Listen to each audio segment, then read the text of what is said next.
Good afternoon. I'm Joan Scott, Harold F. Linder Professor in the School of Social Science, and I'm pleased to welcome you to the Institute for our Public Policy Lectures, a series featuring speakers who address issues relevant to contemporary politics, social conditions, and scientific developments. This afternoon, we're privileged to hear Mary Robison, the founder and chair of Realizing Rights, the Ethical Globalization Initiative. Mary Robison was educated at the University of Dublin, King's Inns, and Harvard Law School, to which she won a fellowship in 1967. She served on the faculty of law at Trinity College, in the Irish Senate, and as a barrister before being elected President of Ireland. Mary Robison was the first female president of Ireland and served for 7 years, beginning in 1990. An independent candidate nominated by the Labour Party, the Workers' Party of Ireland, and independent senators, Robison defeated Brian Lenihan and Austin Curry in the 1990 presidential election and became the first elected president in the office's history not to have had the support of the largest and dominant party in Irish politics, Fianna Fáil. She's credited by many as having revitalized and liberalized a previously conservative political office. In 1997, she was named the United Nations High Commissioner for Human Rights, a position she held until 2002.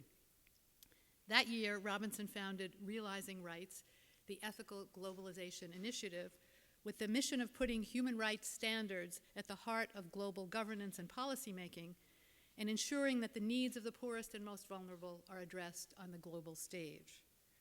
In addition to her work with Realizing Rights, Robison is Chancellor of the University of Dublin and also serves as Professor of Practice in the Department of International and Public Affairs at Columbia University, where she teaches a course on human rights and globalization. She's a member of the Royal Irish Academy and the American Philosophical Society. Robison has been honorary president of Oxfam International since 2002. She's chair of the International Institute for Environment and Development. She is a founding member and chair of the Council of Women World Leaders and one of the European members of the Trilateral Commission. In 2004, she received Amnesty International's Ambassador of Conscience Award for her work in promoting human rights. Mary Robison's talk today is called Human Rights Challenges in the Next Decade. I think it's fitting that we hear this talk on the eve of the 60th anniversary of the Universal Declaration of Human Rights. It was adopted by the United Nations on December 10th, 1948. This is a historic moment for taking stock of the challenges that await us in the next decade. Before we begin, I would like to remind you that there will be a question and answer period at the end of the lecture, to be followed by a reception in the common room at Fold Hall. Now please join me in welcoming Mary Robison.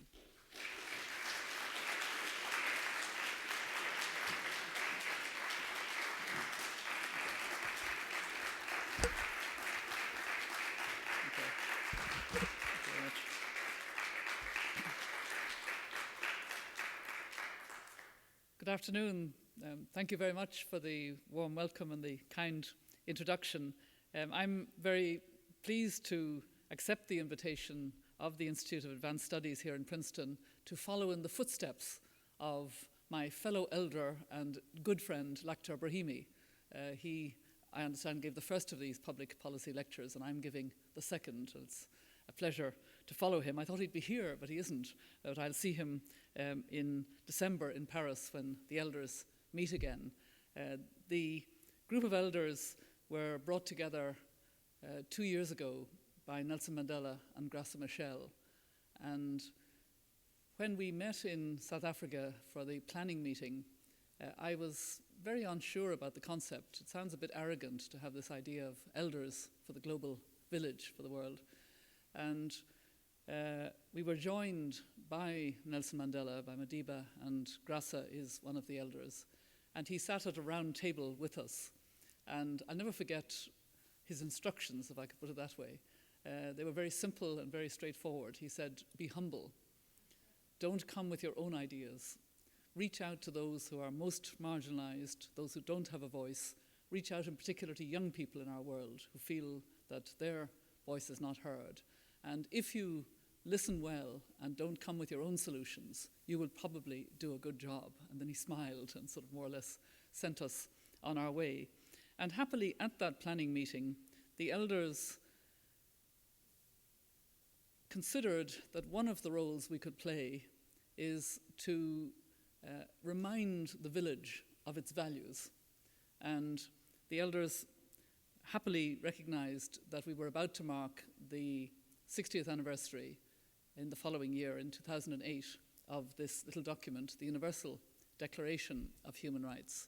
And we decided to adopt the Universal Declaration as part of our Constitution and to seek, during an active year of the anniversary, 2008, to mark the anniversary. And we thought about how we might do that. And we didn't really have much capacity ourselves because we were few, about 10, and we were elderly, and we had no organization, no staff at that stage, volunteer staff. But we had one small capacity, which was an asking power. And we asked various organizations to join us. And throughout this year, various organizations have been promoting themes of the Universal Declaration, all of which you can find at the website www.everyhumanhasrights.org. And the reason I begin with that is I have had an earlier opportunity to mark an anniversary of the Universal Declaration. I was serving in my first couple of months as UN High Commissioner for Human Rights, having started in September 1997 in an office of the United Nations, which was small, underfunded, and with lots of problems. And I asked one small group, what exactly are you doing? And they said, well, we're planning the 50th anniversary of the Universal Declaration, which would be in 1998. And I said, well, how are you going about that? And they said, well, we're looking at what happened for the 40th anniversary. And I remember that one of the things was that Peter Gabriel gave a series of concerts for amnesty. And I said, and what else? And they said, well, of course, we have a whole new potential because we have this wonderful new tool. And that was our website, the computer. 6 months before I arrived, the Office of High Commissioner, thanks to Korea as a government, not to the United Nations, to a government providing extra funding, allowed the office to acquire a website. And so we did decide to commission language versions of this Universal Declaration to bring out its universal nature, that it applies to all governments. They had all been involved in endorsing and accepting the Universal Declaration, although in 1948, of course, relatively few countries had been involved in the actual discussions on it. But over and over again, and quite recently in the Millennium meeting of the UN, and in 2000, there had been an endorsement. Well, that was before that. But anyway, we decided to have the language versions, and it worked well because the UN knows how to do this. And we managed to have about, I think it was 236 language versions of the Universal Declaration. And then I received an award that meant a great deal to me as an Irish person, the Guinness Book of Records, for the most translated document in the world. But the point I made then, and I'm afraid would still make now, most translated perhaps, but not necessarily most read, and certainly not most implemented or lived by, as the Universal Declaration itself has intended that it would be. I'd like to begin with a reference to the beginning of the text itself, and I'll dip in and out of it a little bit during this conversation. I think we forget that when the General Assembly adopted this Universal Declaration of Human Rights in December of 1948 in Paris, it wasn't just directed at governments. The opening preamble is, now therefore the General Assembly proclaims this Universal Declaration of Human Rights as a common standard of achievement for all peoples and all nations, to the end that every individual and every organ of society, keeping this declaration constantly in mind, shall strive by teaching and education to promote respect for these rights and freedoms, and by progressive measures, national and international, to secure their universal and effective recognition and observance. So the idea was that we would carry this little document with its 30 articles around in our pockets, take it out every day, and basically live by it. So the elders have gone back to that simple truth, and our website invites people to go in, read the Universal Declaration, then adopt a simple pledge. I take responsibility in my school, in my community, in my work, to live by the principles of the Universal Declaration. But as we know, that isn't really what has happened. I was reflecting in taking stock of where human rights is today and looking to the future, that even if we look at this very short century, we see an extraordinary turnaround in a way, and not for the better, because people forget that this century began quite well for human rights. I was serving in the United Nations at the time, and in the first months of the year 2000, we were preparing for the Millennium Assembly of the General Assembly, and Kofi Annan was preparing his special report for that. The Office of the High Commissioner was busy trying to influence the declaration that would come out of the General Assembly. And the Millennium Declaration is one of the most human rights documents that the United Nations General Assembly has ever adopted. In September 2000, it refers to the Universal Declaration of Human Rights and builds on it, being concerned about the environment, being concerned about poverty, being concerned about health issues, etc. And out of that, of course, we extrapolated the Millennium Development Goals. But a year later, in September 2001, we had the terrible attacks in this country of what we now call 9/11, and this was followed in subsequent years by attacks in other countries, in Bali, in London, etc.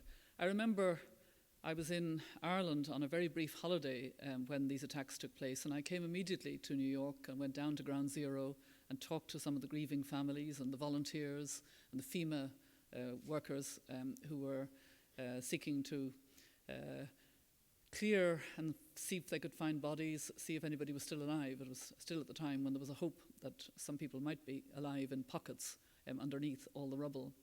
And I realized, of course, immediately that this was going to have a fairly devastating impact on the protection of human rights and on human rights in a very broad sense.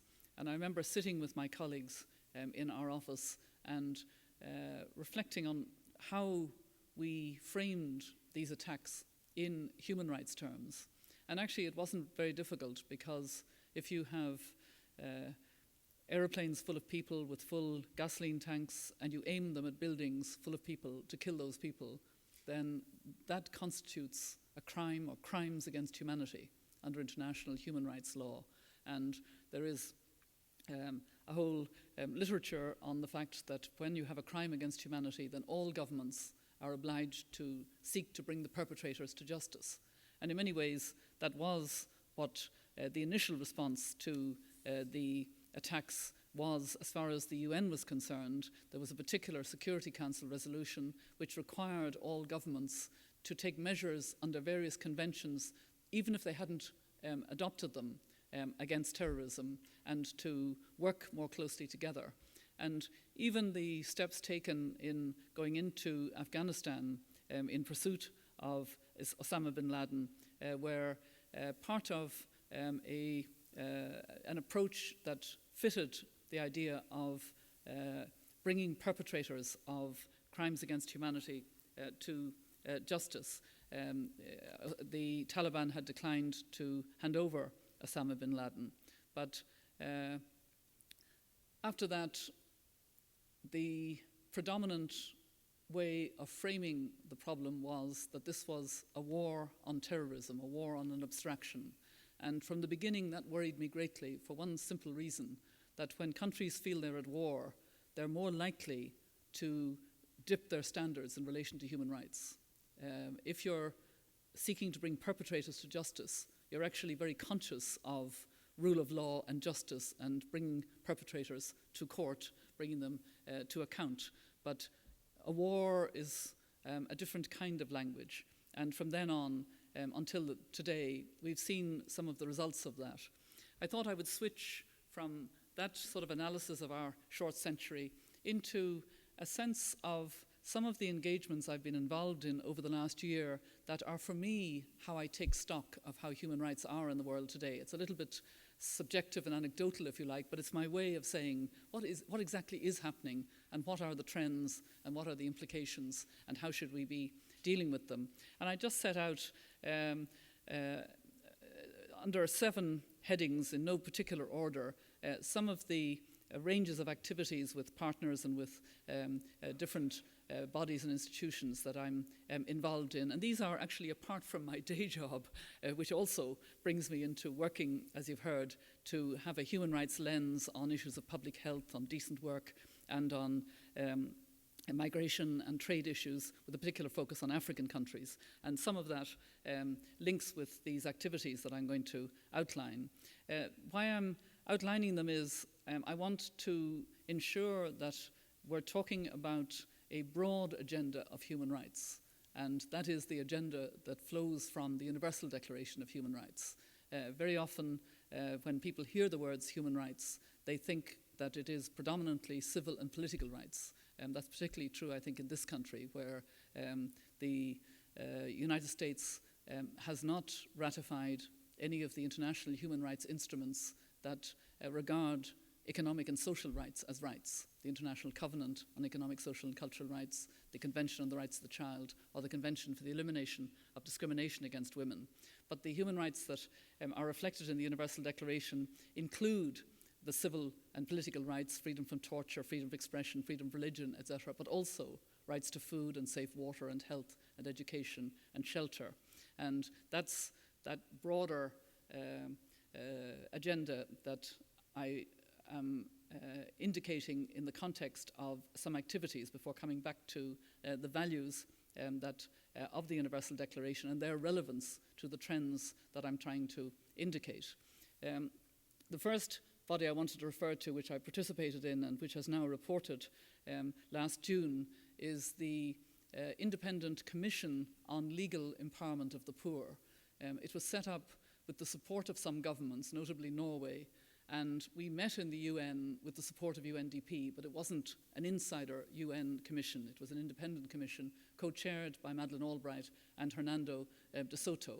And it took on a number of the ideas of Hernando de Soto, who I'm sure is quite well known to many of you, the Peruvian economist who has argued very strongly for property rights as being a way to tackle poverty.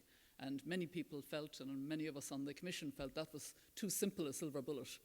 Because we have examples in slums where if you give property rights, the husband sells the property, and then the wife and children have no, or he takes a new wife or whatever. It doesn't necessarily. So the Commission had a very interesting tension within its members as to how we would analyse an approach to legally empowering the poor. And we broke it down finally into 4 interesting areas in a report called Making the Law Work for Everyone. And we broke it into 4 pillars, if you like, that the poor needed access to justice. And on the whole, in the informal sector in poor countries, by and large, the poor did not have access to justice. Children in their millions did not have access to a birth certificate. If the poor were in trouble, they didn't go to law enforcement or to lawyers or to any kind of justice system. They went to neighbours or moneylenders or religious groups. That was, on the whole, the profile. So access to justice as being one of the pillars. Property rights, and we nuanced a bit Hernandez de Soto's approach, but we did recognise that property and inheritance rights, particularly for women, were extremely important in legally empowering the poor. And then labour rights and the importance of decent work standards for those labour rights. And we looked at the current race to the bottom in labour terms as being quite damaging to labour rights, which are often some of the main rights that the poor can negotiate with their labour. And then finally, business rights. And as a purist lawyer, I kept pointing out there's no category under international human rights of business rights. And they said, well, if there isn't, there should be. And they said this is the kind of supports for an entrepreneurial poor. And most of the poor in the informal sector are entrepreneurial and are trying to make a living in various ways, but come up against all kinds of barriers, and that we should be more aware of these. So that's one whole area. And what was really striking was the conclusion we arrived at that 60 years after the Universal Declaration of Human Rights, about 4 billion people in our world today don't have access to justice and access to law in that supportive sense. 4 billion out of 6.7 billion. So we can't exactly say that we have achieved that access to a fair, accessible, just system, an equitable system under present circumstances. A second report which links with that one is a study by an eminent jurist group of the International Commission of Jurists. There are 8 of us on this eminent jurists group, chaired by Arthur Chasselson of South Africa, who was the first Chief Justice under the Free South Africa and presided over the Constitutional Court. And we, with the support of ICJ and a whole lot of NGOs, Amnesty and various local NGOs in over 30 countries, had hearings about the impact in different countries of the emphasis on security since the attacks of 9/11 in different countries. So we had hearings in Washington, we had hearings in Moscow, in Britain, in Belfast, in parts of Africa, in Canada, in various places. And we met with government, we met with security forces in those countries, because we don't underestimate the threats of terrorism. They are inimical to human rights. But what we were looking at was the way in which standards of rule of law and protection of human rights were being eroded, and the impact of that, the clamping down on freedom of expression, on political activity, people being held incommunicado, and I have to say the damaging effect of what was happening in the United States with Guantanamo Bay and ambivalence about torture and rendering for torture elsewhere, etc., extraordinary rendition. These had a direct negative impact because people kept saying the standards have changed.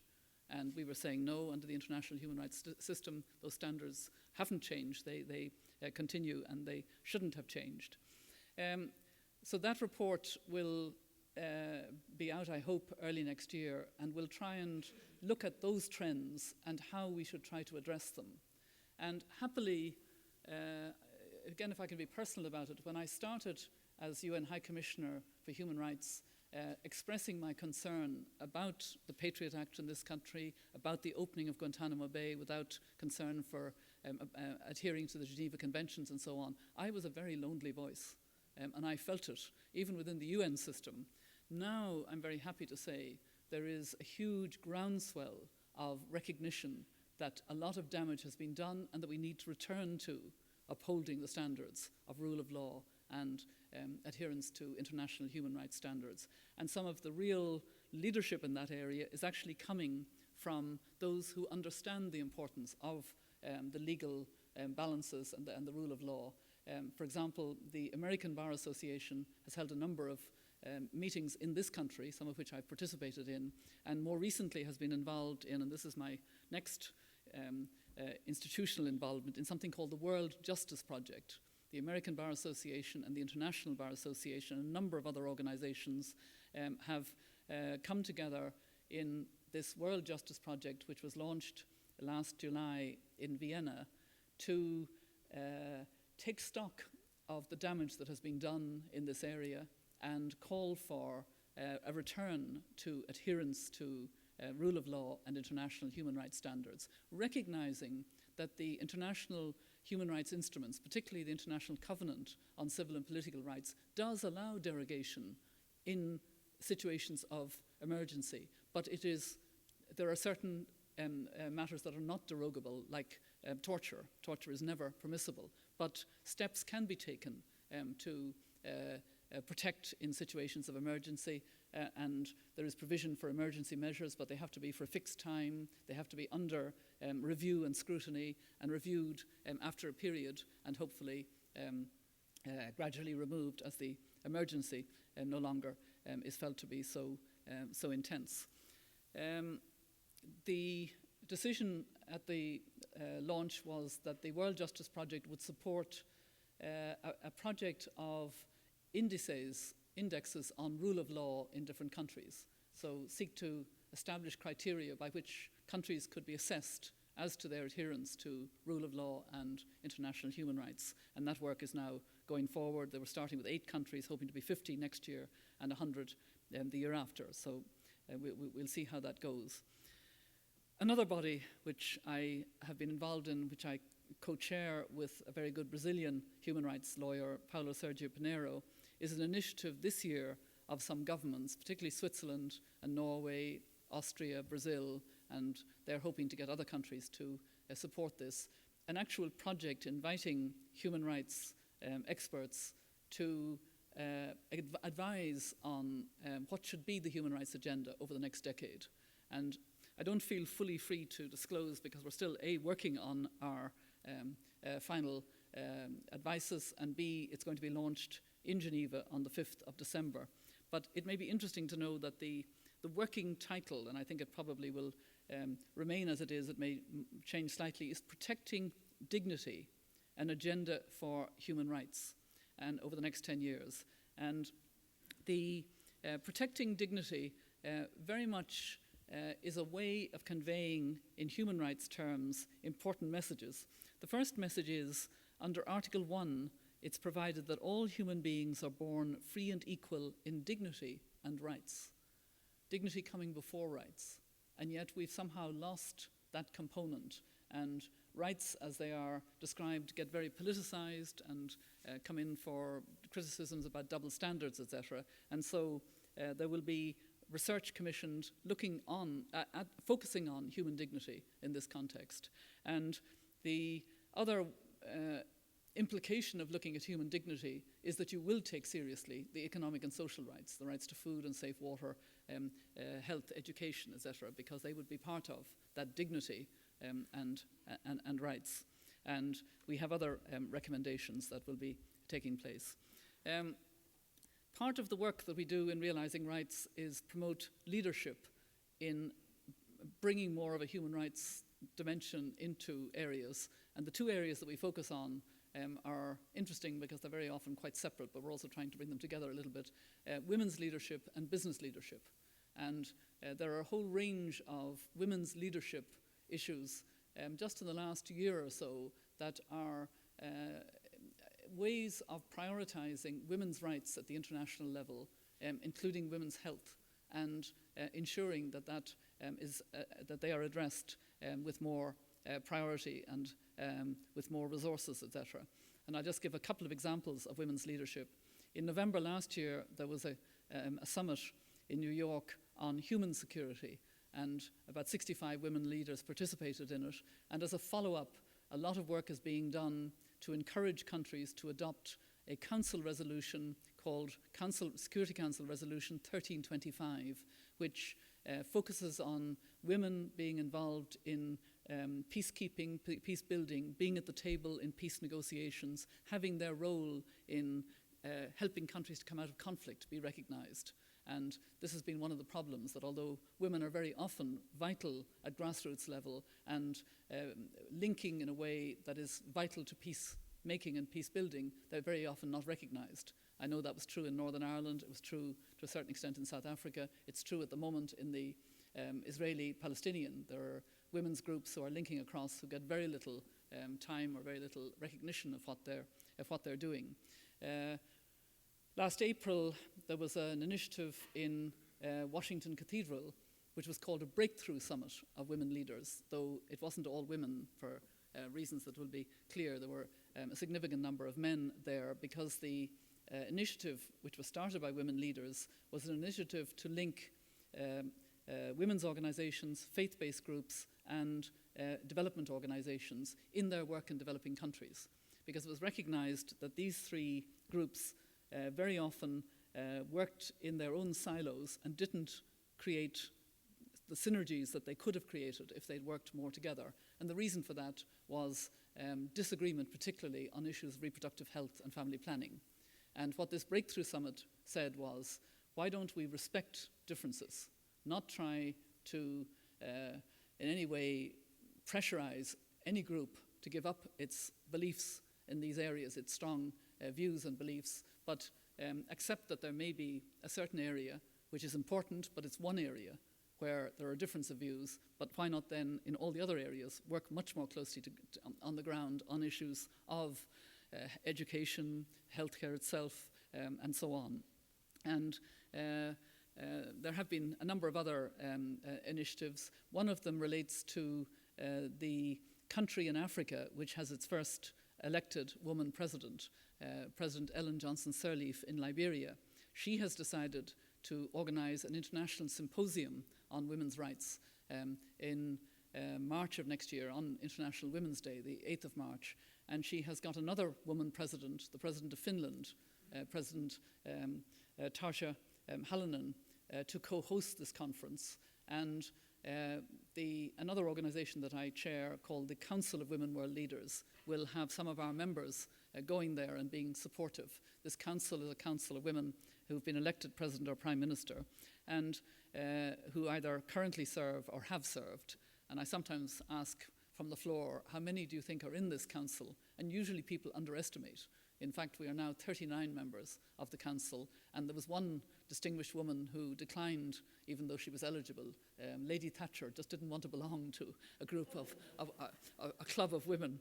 But so we will all gather in Liberia at two levels. One for the women of Liberia themselves and for the empowerment of women and girls there, but also for a wider region of West Africa, Africa as a whole, and wider. And there will be a centre called the Angie Brooks Centre, which will carry forward this work. Angie Brooks, having been one of the first, if not the first, woman to be president of the General Assembly, because she was the ambassador of her country, and she was from Liberia at a very early stage in the I think, late 40s or early 50s. So the chair is called after her. Frankly, I'd never heard of her until this centre was created.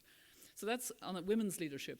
On business leadership, there is a whole area that has opened up, which is extremely important for the kind of 21st century partnerships, public-private partnerships, and holding the private sector to more accountability for whether it's the Millennium Development Goals or other areas that need to be advanced.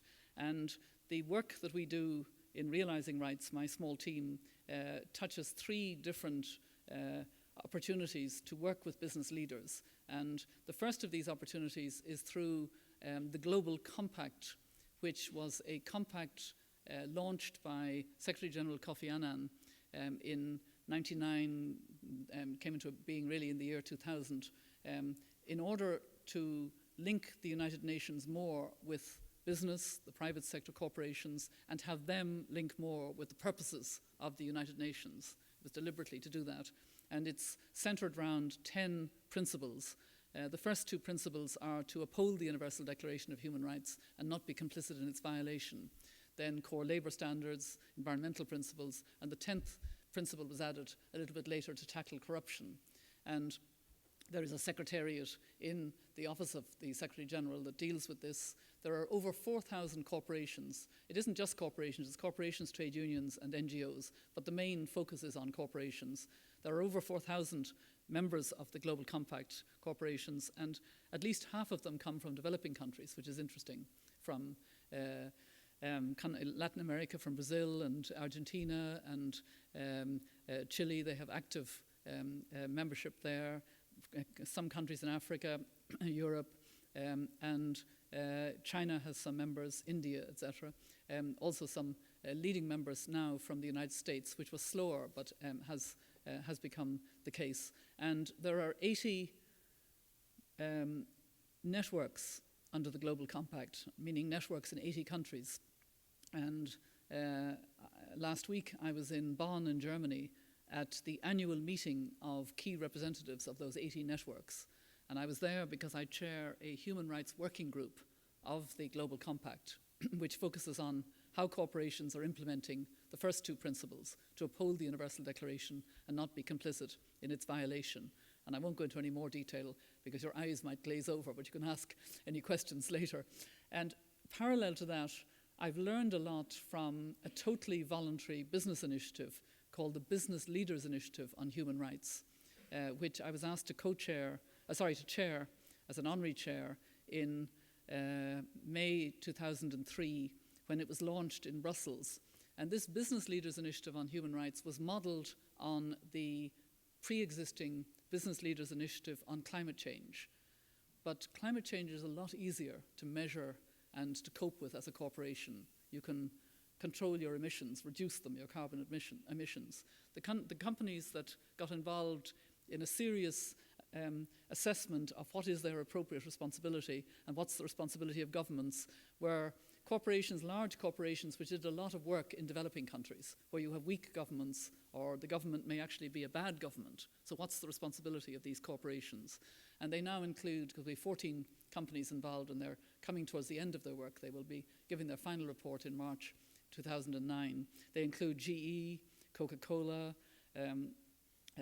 Hewlett-Packard, The Gap, Barclays Bank, Statoil, 2 pharmaceutical companies, Novartis and Novo Nordisk, and ABB was there from the beginning.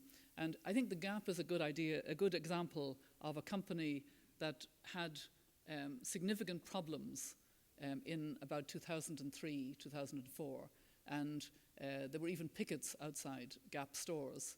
And they decided to commission a report, a social report, which they published. And I've talked to some very senior people in the Gap, and they thought, now we're going to get terrible criticism, because this report admitted that they had problems in their supply chain of child labour, of terrible conditions of labour of those who were supplying them with T-shirts and so on. And of course, the opposite happened. When that social report came out, Amnesty and other Human Rights Watch said, oh good, this company is trying to turn the corner. We are there to be helpful. So it was the opposite to what they had thought. And that encouraged them to put some checks in place and then come and ask to join the Business Leaders Initiative on Human Rights. And they've been very active members since. But last summer, I think it was, summer of last year, I don't think it was this summer, summer of last year, a very acute problem arose suddenly for the Gap. In India, a small human rights NGO went into a factory nearby with a video camera and showed terrible conditions of work and terrible complaints from the workers there. And then they put this on YouTube and put it on everywhere, and it turned out that they were a supplier to the Gap. And I remember waking up one morning and seeing I think it was on CNN, a story about this, and then the question asked by CNN, would you buy goods from this company, given these conditions, etc.? And the bar went across, 84% said no, and whatever said yes. And I thought to myself, oops, this is a real problem. Within about 5 days, the problem was over. What the Gap did was completely operate in a transparent, confident way, if I could put it that way. They said, we didn't know that this company supplied to us. We have so many suppliers in our supply chain, and we were not aware of the conditions of this company. When we issued our social report and when we joined the Business Leaders Initiative on Human Rights, we said, we know we will have problems in our supply chain, because that's the way it is. And because they have supply chain providers and then they have subcontract, and they cannot always police the subcontracting in the supply chain. So what they said was, we are appalled, as anybody would be, at the conditions in this factory, but we are not going to immediately cut off this factory. We're going to go and talk to them, and we're going to see if we can get them to bring their conditions up to a standard where we can continue, because these are jobs for people. And they just were very aware of all the dimensions. And afterwards, we had a kind of debriefing by them to their colleagues in this Business Leaders Initiative. And they said, what we now appreciate is that working in this Business Leaders Initiative in human rights has given us complete confidence that we can actually know what to do when we have a problem. So this was part of the consideration that there's a business case for taking seriously the appropriate responsibility in the area of human rights. Well, now, what is that appropriate responsibility? It's not voluntary companies that are going to be the final word on that. There is this mandate of the United Nations, which is a special representative of the Secretary General on Business and Human Rights. And the holder of that mandate is Professor John Ruggie now based in Harvard University. John Ruggie was working in the UN when I was working there. He was an Assistant Secretary General very close to Kofi Annan, and he's a political scientist by background.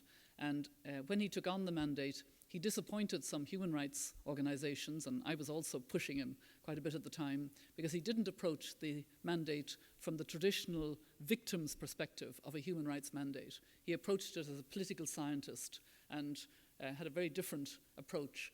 But at this stage, I think it's recognized he has actually gained a lot of headway, if you like, of the right kind with his mandate. He had a number of reports over a period of 3 years, and the 3 years ended last June when he reported to the Human Rights Council, and he's now had his mandate approved for another 3 years. For those of you who are interested in this area of business and human rights, there's an excellent website which has a comprehensive treatment, including all the details of John Ruggie's mandate and the other initiatives that I've talked about. It's www.business-humanrights.org. And when John Ruggie reported to the Human Rights Council, he reported under a framework of 3 words: protect, respect, and remedy. And the protect was his recommendation, which was accepted by the Human Rights Council, that states have a duty to protect their people from violations by non-state actors, as they're called, meaning corporations in this context, because you can have other non-state actors, but corporations was what he was directing at. So states have a duty to protect their people from violations by non-state actors, including business. And if you take a country like the Democratic Republic of Congo, where there have been terrible violations of human rights and some corporate complicit involvement in diamonds, in oil, in gold, and the wealth of the DRC, the government of the Democratic Republic of Congo is responsible, but so are the governments of the host, of the home countries of those corporations. So if they are corporations from Europe, then European countries may be responsible in the future. If they are corporations from the United States may have a responsibility. This is something that wasn't clarified before, but is now going to be operationalized over the next 3 years by John Ruggie and his colleagues in his mandate. The second word, respect, is relevant to corporations. He recommended to the Human Rights Council, which accepted it, that all corporations have a responsibility to respect all human rights. And he makes it clear in his report that the word respect there isn't just a do no harm, it's a due diligence respect. So you must know what the human rights impacts of your activity as a corporation are in order not to fall below that standard. So it will require corporations to do what this voluntary group of the Business Leaders Initiative have done, and what the companies in the Global Compact, at least theoretically, have done by saying they will uphold the Universal Declaration. So again, I think it's a whole new area. Under the word remedy, what John Ruggie found was that corporations that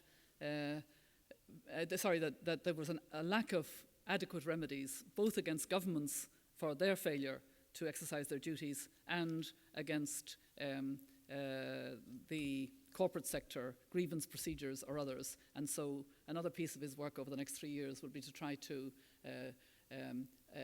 map out the existing situation in relation to remedies and recommend strengthening of those remedies.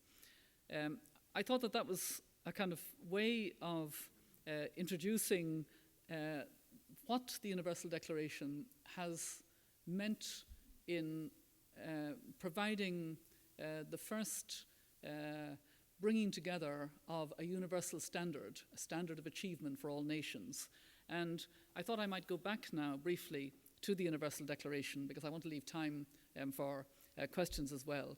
But if we look back to 1947, when the Declaration was being drafted, and we see the world then, it was a world devastated by 2 world wars. The Holocaust had happened, dropping of bombs, nuclear bombs in Japan, and the Cold War had just begun. And that was the world of the vision of the Universal Declaration under the chairmanship of Eleanor Roosevelt, and a group of visionaries who were more representative of different parts of the world than people think. Sometimes the argument is made that this was a Western agenda. If you look at there's quite a volume of literature now on the drafting of the Universal Declaration. There's a wonderful book about Eleanor Roosevelt herself by Professor Marianne Glendon called A World Made New. Marianne Glendon is now the ambassador of this country in the Vatican. But she looks at the story of the drafting of the Universal Declaration very much through Eleanor Roosevelt's eyes. But there were other very distinguished participants, and let me just touch on a few of them to give you the sense of the participation in the drafting, which I think was more global than people sometimes think. First of all, the French representative, later Nobel Prize winner, René Cassin, had lost over 20 members of his family in Nazi concentration camps. And he was the key architect of the structure and the content of the declaration, along with the Canadian John Humphrey, who was the first head of, at least the head of the first UN Human Rights Secretariat. So he was an early predecessor of the eventual Office of High Commissioner and High Commissioner for Human Rights. I often think about him with affection. And he played a key role in pulling together suggestions and inputs which came from legal experts and philosophers and faith-based groups, because they looked at the great religions of the world. They canvassed views from thought leaders at the time as to what should be in the Universal Declaration. Cassin's emphasis on the underlying principles of dignity, liberty, equality, and brotherhood. Of course, now we would say sisterhood. The one thing about the Universal Declaration which I don't like is it's not very gender sensitive. Even though it talks about no discrimination on the basis of sex, it's all done in the language of he and his and brotherhood rather than sisterhood. You know, what were you doing, Eleanor, that you allowed that to happen? But apart from that, I usually praise her beyond belief, but that was the one issue. But Charles Malik of Lebanon, who was a philosopher and was the chief spokesman at the time for the Arab League, stressed the fundamental importance of the human person throughout the negotiations. And Peng Chongchang of China highlighted the central place of the family and also reminded his colleagues that every right carried with it companion duties. And people don't appreciate that, in fact, there is provision in the Universal Declaration for responsibility and for duties. These were actually in an early draft at the very beginning, but then they were fitted in to Article 29. And Article 29 is interesting because it says that everyone has duties to the community in which alone the free and full development of his personality is possible. See what I mean about the his and her, or her personality is possible. And I often have discussions with students about what that means. First of all, who is our, how do we define our community in the world of the 21st century? Obviously, you start locally, but how far do you stretch that notion of community? And the concept, which is not really a concept that people usually expect to find in the Universal Declaration, but it's in most of the great religious traditions, that idea of a solidarity with the other, which is important for your own development. Most of the religions have that in some measure. The alms giving, the solidarity and support, which is part of many, as I say, religious traditions. Hansa Mehta, the representative of India, strongly defended the rights of women, and the Chilean representative, Hernan Santa Cruz, was one of the group's strongest advocates of social and economic rights. And Carlos Romulo of the Philippines, who had attended the Bretton Woods economic conference in 1944, stressed the perspective of developing nations and the importance of national self-determination. But I think the role that Eleanor Roosevelt herself played was extraordinarily important, because she made it clear that the declaration should not only be addressed to governments, as I was saying earlier, but to all peoples, and that every individual and every organ of society had a responsibility to promote respect for human rights. I had a nice opportunity recently, very recently, to take part in a BBC programme that would be broadcast somewhere close to the 10th of December. I'm not quite sure when they're putting it out, but I was taking part in a discussion with Marianne Glendon, who had written so much about Eleanor Roosevelt, but also with Curtis Roosevelt, who is a grandson who at the age of 18 accompanied Eleanor Roosevelt to Paris for these final negotiations. He was with her in Geneva as well, I think. And he has written a book, and I think he's bringing out another book of his memories. He described himself on the telephone to me, and he now is obviously 60 years on from being 18, but he described himself as a very politically aware 18-year-old. He'd been in and out of the White House. He was very aware of the kind of issues of the Roosevelt era, etc. And he was fascinated at the opportunity, and he described how Eleanor Roosevelt would take people for tea and private chats to try and get their support, and she worked constantly on these discussions. And finally, I asked him, because I had a sense that I kind of half knew the answer, but I asked him anyway, whether at the end of a long working day, when he was there with his grandmother, whether Eleanor would, kick off her shoes and sit back in a chair and say, "Well, Curtis, I've had a terrible day," and enter into a sort of more private conversation. And he said, not at all. She never really had that personal, warm conversation. He said most times when he left her at night, she was still working with a pile of papers in front of her, and she would sort of say, "Good night, Curtis," and that was it. But he said she was available to delegates, and he had quite a lot of information of delegates who came to her with their other problems or other issues, and she was available to them in a working level. It was just an interesting point. But of course, when we look back to 1948, Africa and African countries were particularly excluded from any participation, because they came into being after the adoption of the Universal Declaration in the post-colonial era. But obviously African countries and African civil society does now strongly embrace the Declaration. And I remember being very impressed by what Nelson Mandela said in his Long Road to Freedom about the experience of South Africa in a darker time. And I want to just quote from a passage. He said, "The simple and noble words of the Universal Declaration were a sudden ray of hope at one of our darkest moments. This document served as a shining beacon and an inspiration. It was proof that we were not alone, but rather part of a great global movement against racism and colonialism, for human rights, peace, and justice." And I think that's a wonderful sense of what the Declaration can mean. It has, of course, been adopted into national constitutions, into regional bodies. It's referred to. It has had an enormous effect. But the fact that it could also be a beacon of light for individual human rights defenders is extraordinarily important.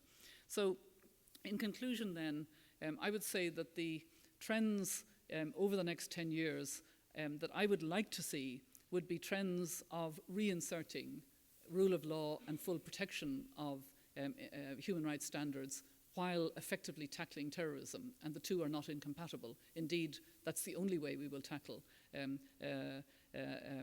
terrorism and make the world more secure, because ultimately we need the minds and hearts, particularly of angry young people in the Middle East and wider Muslim world, that we're alienating by sweeping expressions like Islamic terrorism.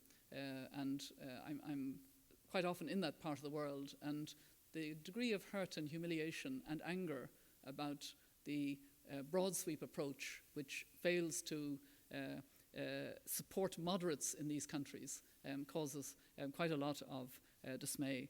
The other part of the agenda is to really take seriously tackling the poverty in our world today, a poverty that's getting worse because of the current food crisis, which is very much a crisis of the poor. It's a shocking thing for me that there are food riots in countries like Senegal in Africa, which is by no means one of the poorest countries, and that the number who are hungry, in the sense that they don't have enough to eat on a daily basis, and children in the family don't have enough to eat, has gone up from about 840 million to now 960 million in the context of a food crisis over the last year in particular. And at the same time, there's a great consciousness of this on the positive side. And when I think of Eleanor Roosevelt talking about concerted citizen action, in that famous phrase about human rights needing to matter in small places close to home, so small that you cannot find them in any maps of the world, but it's the world of the individual person, his factory, farm, etc. And she said, for that to happen, it will take concerted citizen action. And a few days ago, on the 16th of October, there was the Day Against Poverty and Hunger. The 16th is designated by the United Nations as the Day Against Poverty and Hunger. And it has been used by the global call for action against poverty to harness a kind of mobilization around the world, the kind of mobilization that had come out on debt relief a few years ago, etc. It's now focusing on tackling poverty and hunger. And 3 years ago, 26 million people approximately were recorded as having gone into websites and clicked on their mobile phones and so on. Last year, the number was 43.7 million. This year, because I was involved in the subsequent announcement of it after the Guinness Book of Records had verified in some way, they're still they still have a role to play in these matters, 116.9 million people in the 124 hours stood up against poverty. And this to me is the beginnings of a communications about a sort of people power saying, we want to tackle the inequities and the divides in our world, those divides that are at least as worrying as they were in 1947-48 when the Universal Declaration was adopted. And that gives me great hope, because I would add to Eleanor Roosevelt's words about human rights needing to matter in small places close to home and the need for concerted citizen action, that if we're going to really implement the visionary agenda of the Universal Declaration of Human Rights, it will take not just civil society, 116.9 million on a day, and other ways to highlight these issues in countries and at the international level. It will also need human rights to be part of the discourse in the United Nations itself, but also in the International Monetary Fund, in the World Bank. I'm in the Wolfenson room of Jim Wolfenson, my friend, in the World Bank. He was very good at trying to bring human rights into the World Bank. I gave a distinguished lecture during his time, and he was moving the bank towards more acceptance of the fact that it had to work in the context of holding governments to their human rights commitments and using that as part of the ways of tackling poverty on a sustainable basis. And also, human rights must matter in the boardrooms of corporations. And finally, human rights must matter in the Institute for Advanced Studies of Princeton University. And on that happy note, I'm willing now to take any questions. Thank you very much.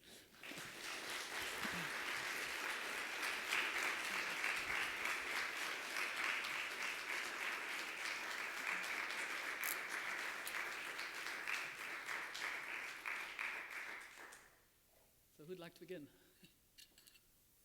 Yes, please, in the middle.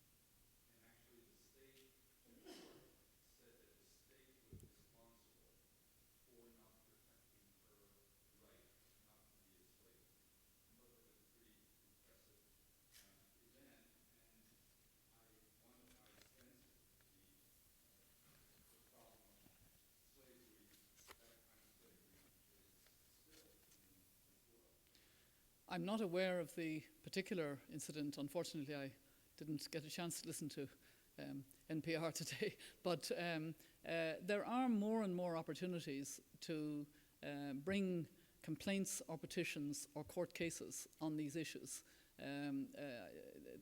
It's becoming a very rich field.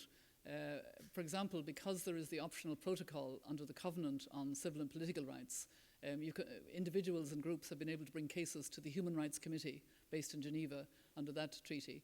It depends on obviously the constitution and national legislation in any country as to whether you can bring actions. But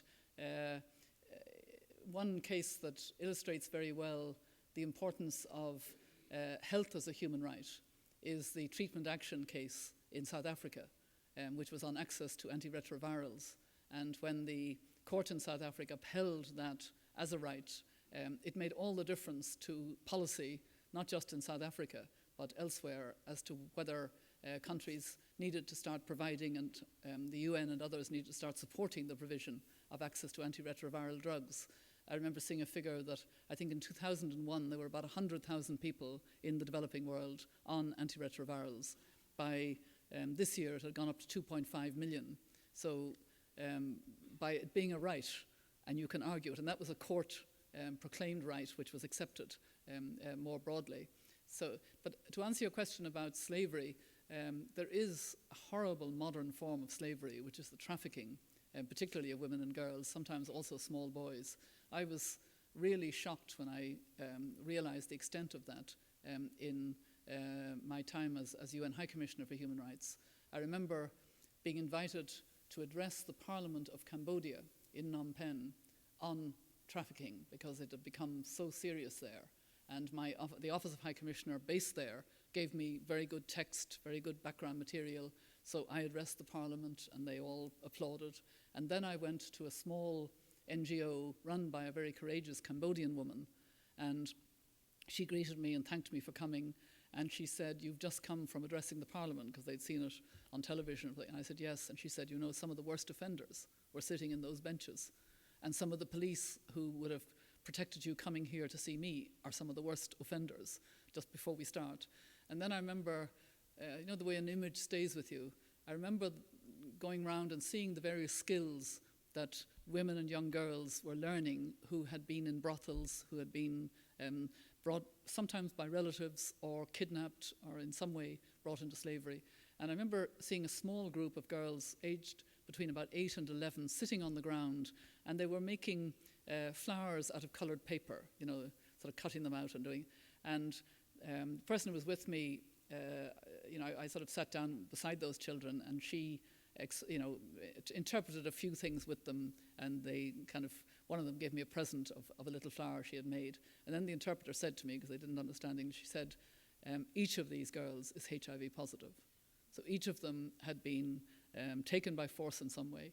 I then spoke to a 15-year-old in the same NGO. I went into a private room with her to hear from her what had happened. And an uncle of hers had brought her from the countryside into Phnom Penh to, as she thought, go to work in a factory. And she was pushed in the door of a brothel and had an awful experience for several months until she escaped. And then you could see in her eyes the difficulty not to hate herself, you know, for what had happened, because the trouble is that there's a tendency for the girl to blame herself and to be ashamed of what's happened.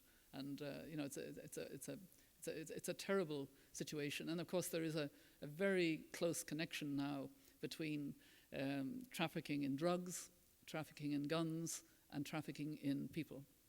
And their gangs are interconnecting, and they are becoming more and more vicious. So it's a very tough issue to address as well. And so any woman who can take a court case about it, that's an important victory, not just for her, but probably, you know, in a much wider context. Yes, okay, here, and then at the back, yeah.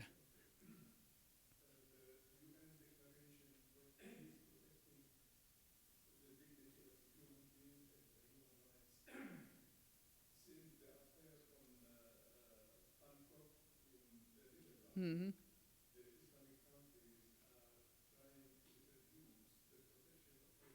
Mm. Yeah.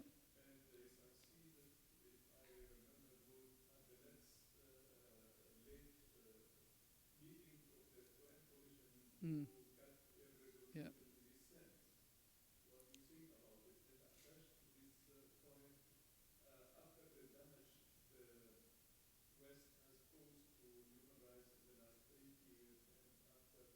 Mm.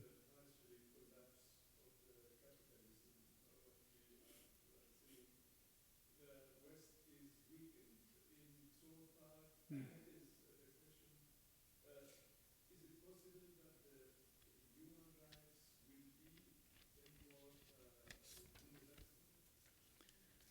Well, Your first question is right. Your first point is a very important one. There is an attempt, particularly by the Organization of Islamic Council, who have a significant number of members of the Human Rights Council from those countries, are trying and did put forward a resolution in the Human Rights Council seeking to sort of protect religion from any sort of critique or comment, and severely curtail freedom of expression, and in effect institutionalize not being able to criticize religion. So it's a very serious issue, and the current Special Rapporteur on Freedom of Religion and Belief, Asma Jahangir, has spoken out very strongly on that issue, as you probably know. On the other hand, you were talking about whether if I understood, whether the fall in standards in the Western world has made it difficult to uphold those standards, and therefore is there a universal agenda anymore?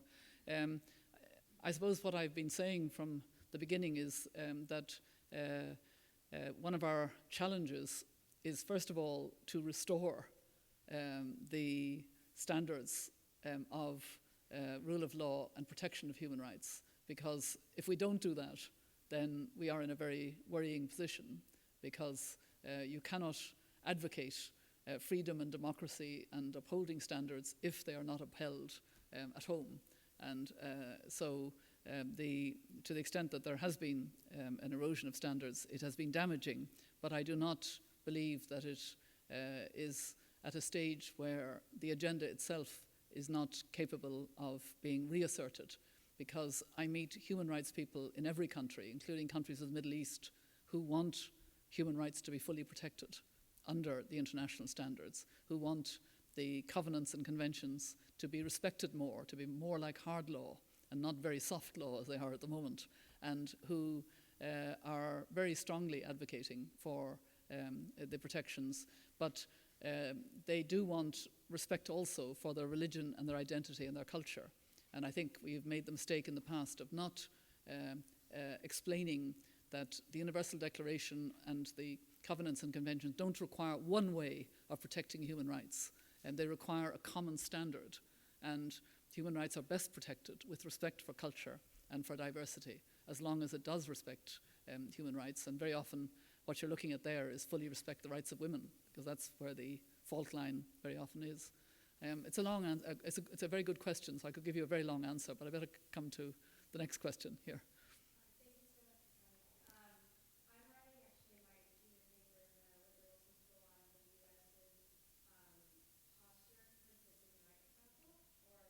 Yeah.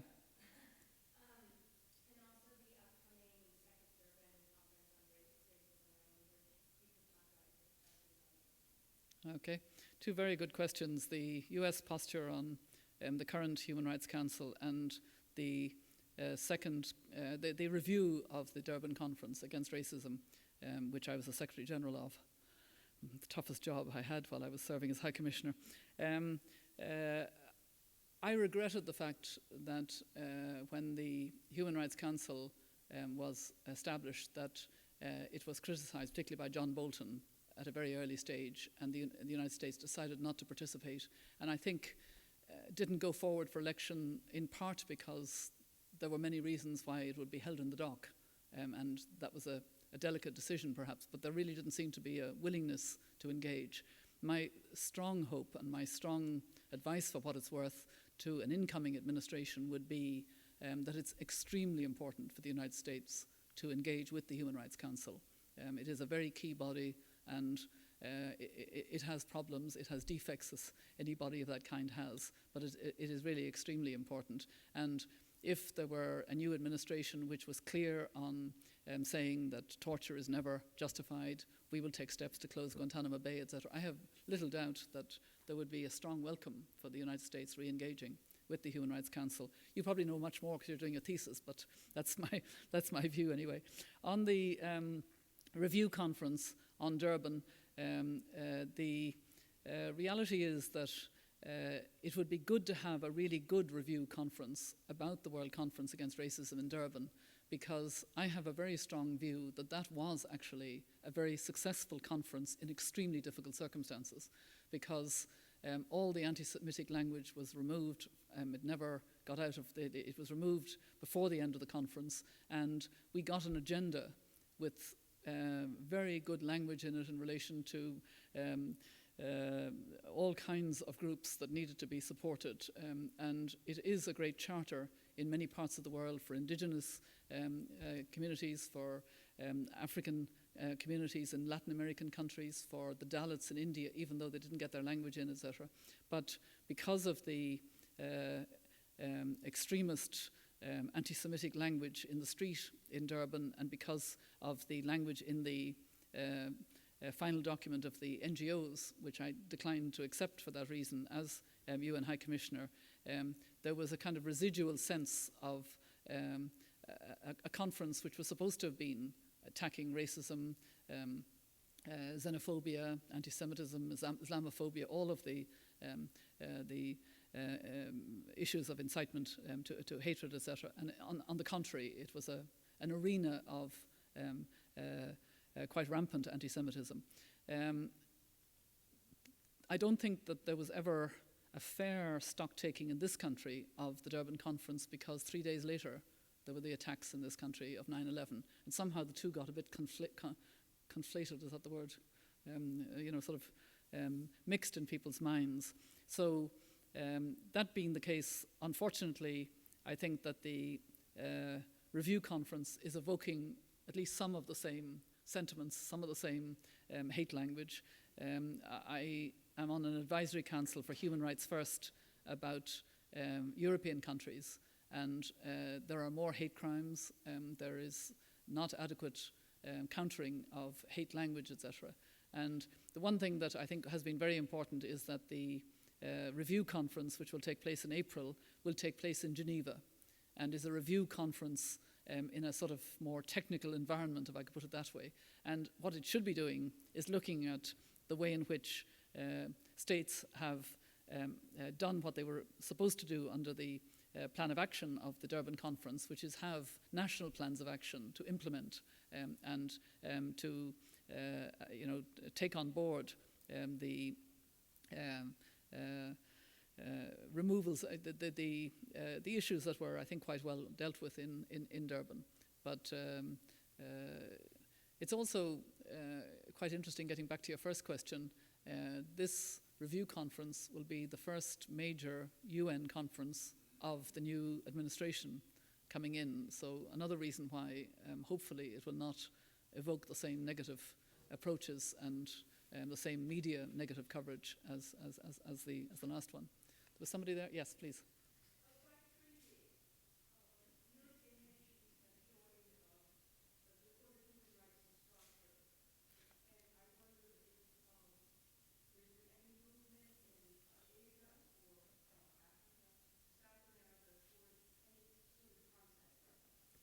Well, you're correct in saying that the European Court in Strasbourg and the European Convention on Fundamental Rights and Freedoms is the strongest of the regional arrangements for protecting human rights at a level outside the country. In fact, in my early days as a lawyer, I took some cases against Ireland in the court in Strasbourg, successfully, I'm glad to say, as well as some cases involving equality issues in the Court of the European Union in Luxembourg.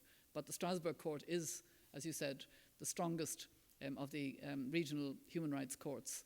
The inter-American system is probably the second strongest, but doesn't have the same compelling authority as yet as the Strasbourg court.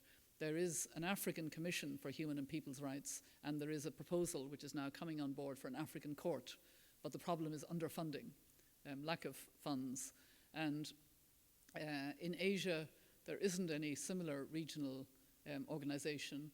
The Office of High Commissioner organizes annual regional discussions on human rights in Asia, in Asian countries, international human rights, but within Asian countries.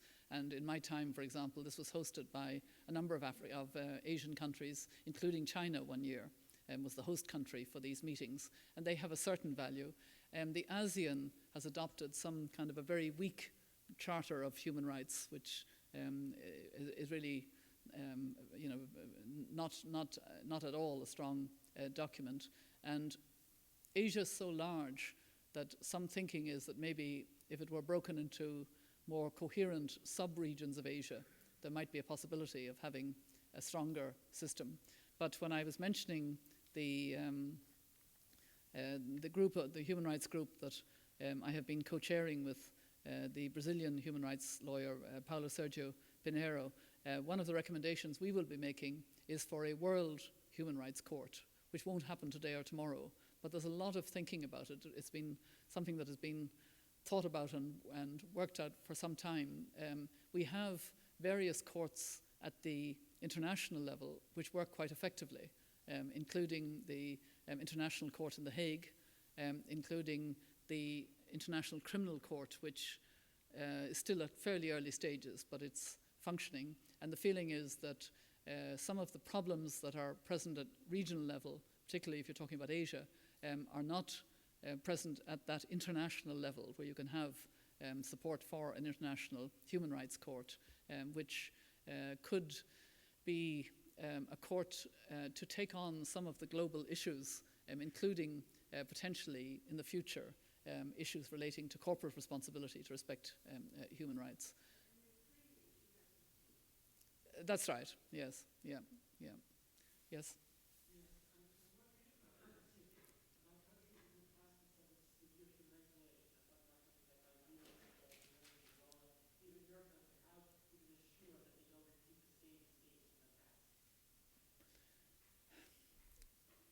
Well, I think if you take a country like Sierra Leone, which I visited at the height of the conflict there, you have the sort of mixture of conflict and poverty and poor governance and institutions. So you've got to work on all of those issues to try and make progress. The important thing is that these countries don't fall back into conflict or into problems. It's interesting that you mention the Irish context, the Northern Ireland context. I was in Belfast twice recently. The first time was for the 10th anniversary of the Good Friday Agreement, and it was a major event in Queen's University, and the Chancellor of Queen's University is somebody that will be well known to this audience, Senator George Mitchell, having been involved very much in helping to bring about progress in the peace talks in Northern Ireland.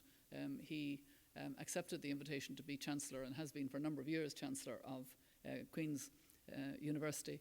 And that conference brought together the various participants, and the striking thing was the extent of the progress that has been made. There now is the shared executive, and Sinn Féin and Ian Paisley's party, the DUP, are in office together. One is the First Minister, one is a Second Minister, and so on. And we were reminded that the Good Friday Agreement itself contained human rights provisions, which are quite rare in a peace agreement, and there's a strong argument for having more of these. It required human rights commissions to be established in Belfast and in Dublin, and that those two commissions would link together, and it required other measures, including work on a Bill of Rights for Northern Ireland, which is currently being actively worked on. So when I was there about a fortnight ago, you can see I spend a lot of time on airplanes, but I was there a fortnight ago, and there was an active discussion about a possible Bill of Rights for Northern Ireland, and also they're waiting for a report on the pain to victims and their families and how this can be addressed and resolved. So every country is different, no one size fits all, but I think when you have a country that has come out of conflict, it's extremely important that there be, at all levels, the support for ensuring that it doesn't fall back into a situation of conflict. And that's why the support for Liberia at the moment is so strong, particularly, as I mentioned, among women leaders, because we know that the situation is still quite fragile, that there's still very high unemployment, and some of those who voted for the candidate who opposed Ellen Johnson Sirleaf, the soccer player, used to have a gun in the street and were strong guys. Now they've had some training, but they don't have jobs. And that's not necessarily a very secure situation. So, it's really very important that we work harder at preventing future falling back into conflict or future situations. And of course, it's mainly an issue of good governance and political will. Yes.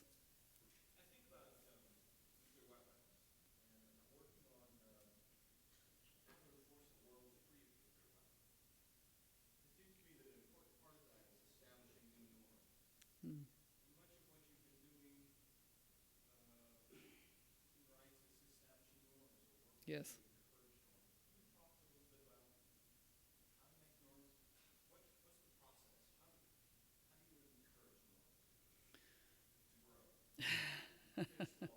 Fixed laws, yes. Well, it is true that probably the greatest value of the United Nations itself is that it's responsible for normative frameworks in so many different areas. Not just human rights, that's the one that I've been talking about, but also in the environment, in health, though there's a crossover as health as a human right, but still there's a whole regime of health regulations which are hard law, many of them that are required of what governments must do. But there are also discussions on trying to enforce the measures on nuclear non-proliferation, and there are constant discussions in Geneva on the nuclear issue, but not much progress, and that's the problem. So at the moment, in fact, the elders are being asked to be part of a wider push to bring this issue back into the forefront. So maybe I'll be thinking about this more than I have been able to do up to date on how we get back to the time when there really was an understanding that the Nuclear Non-Proliferation Treaty meant that those who had nuclear weapons would progressively reduce and not, as is happening now, anything but reduce, but look for more sophisticated nuclear weapons. I think that we're at a very critical point, as it happens for different reasons, wearing another hat as a member of the Club of Madrid. I was in Tehran not long ago, about 3 weeks ago, for a conference on religion in the modern world.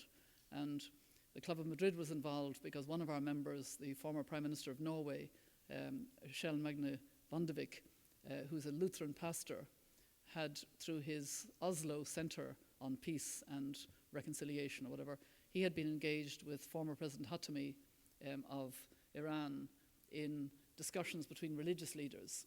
They'd had discussions in Tehran, they'd had a discussion in Oslo, they'd brought together religious leaders, and then they decided that this discussion should also link with political leaders. So they jointly hosted a meeting in Tehran, and people like Kofi Annan and Romano Prodi and a number of other members of the Club of Madrid, Georges Sampaio, who is the High Representative of the United Nations on the Alliance of Civilizations, which discusses these issues, joined us. The Club of Madrid has a program on shared societies, and I took up with President Khatami, former President Khatami. He came to see me before the formal meeting because I had visited Tehran twice as High Commissioner as part of my work, and I took up with him the issue of nuclear weapons, and he said something very interesting. He more or less said, Iran is an important regional power, and other countries that consider themselves regional powers or powerful enough to do it have acquired nuclear weapons. So please don't say Iran must not and cannot acquire nuclear weapons. But how we proceed is if we can have a climate where none of us want nuclear weapons. And I thought that was a very interesting. In other words, if he may well be and hopefully will go forward in the next presidential elections, which are next June. And if there were to be a change of approach in this country, if he were to be elected president, somehow a very flashpoint crisis could become much less of a problem. So it's one of the hopeful areas where there may be quite a dramatic change that I certainly would hope for. I think that's the right note to end on hope. Okay. Thank you very much.